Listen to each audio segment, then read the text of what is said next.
Hi guys, so today let's talk about cardiac rhythm. So I'll go over EKGs or ECGs with my notes. And I'll leave this here so you can screenshot it. Alright, so here we have a normal sinus rhythm. Hopefully, I didn't measure it, but you get the point. I have a P wave, I have my QRS complex, and I have a T wave.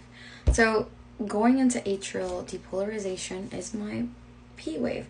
And this makes sense, right? Because we have our sinoatrial node. So my sinoatrial node is firing, is trying to send an electrical signal to reach my ventricles.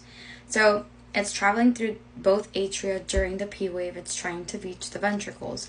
Now, once my ventricles receive the signal, I have my QRS complex. Ventricles are like, thank you, SA node, I got it.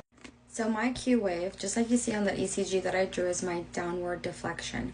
My R wave is that upward deflection, and my S wave is another downward deflection. The presence of a QRS complex, just like I said earlier, is your ventricle saying, hey, thank you, I've received your signal. Obviously, it should follow shortly after your P wave. So if my SA node is firing, is trying to get this signal to my ventricles, it should precede that P wave. Now, if that signal is taking a really long time to go from my right ventricle to my left ventricle, what could it mean? It could be a bundle branch block, right? So it could be a delay in the conduction tissue from my right ventricle or my left ventricle.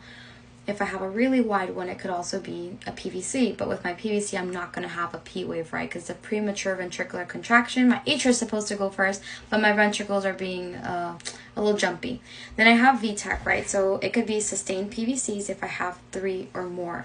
Sometimes you might have a patient that is in sinus rhythm, and they might have a run of PVCs. If they have 3 or more, you would say that's sinus rhythm with a run of VTach. Then I have my T wave, which is ventricular repolarization. Repolarization, I am trying to rest. My myocardial cells are tired. They're recovering. They need to get ready for the next beat. One thing to remember is if you have like tall or tented T waves, it could be like your patient is hyperkalemic, like I wrote over here.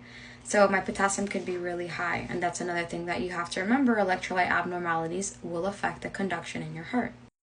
Hopefully that helped. Follow for more tips and tricks, and if you guys want a part 2, please comment.